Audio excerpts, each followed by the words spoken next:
பனி நிறைந்த கண்ணாடியில் கண் வரைந்தேன், வழிந்தது கண்ணீர். நம்மை போலவே நடித்து காட்டுகிறது நம் நிழல். அந்த மயானத்திற்கு உயிர் தந்தது ஒரு பிணம். பலூன் விற்கும் சிறுமிக்கும் அதை வாங்கும் வயதுதான்.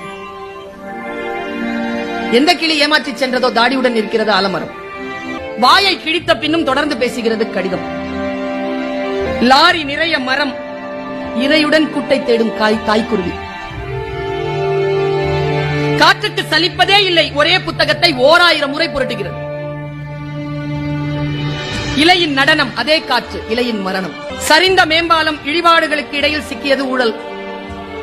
மணல் விற்கும் திருடனுக்கும் தேவைப்படுகிறது அவன் அஸ்தியை கரைக்க ஒரு ஆறு.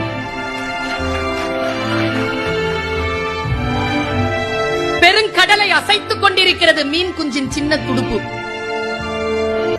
காக்கை கூட்டில் காத்திருக்கும் இசை குயில் முட்டை. ஊதாங்குழல் இசைக்கிறாள் அம்மா, நடனமாடுகிறது நெருப்பு. வறுமையால் படிப்பை பாதியோடு நிறுத்திவிட்டனர் எதிர்விட்டு லட்சுமியும் சரஸ்வதியும். குபேர மூலையின் சுவர் முழுக்க கடன் கணக்கு. யானைக்கு இனித்தது போலவே எறும்புக்கும் இனிக்கின்றன கரும்புகள். குழியில் விழுந்த யானை ஏறி செல்லும் எறும்பை வியப்புடன் பார்க்கிறேன்.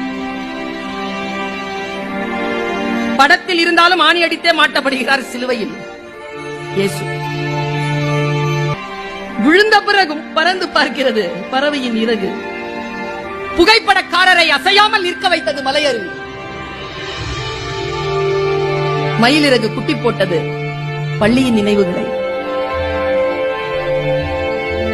ரயில் மோதி குளிரும் யானையிடம் அழிக்கப்பட்ட காட்டின் குரல்.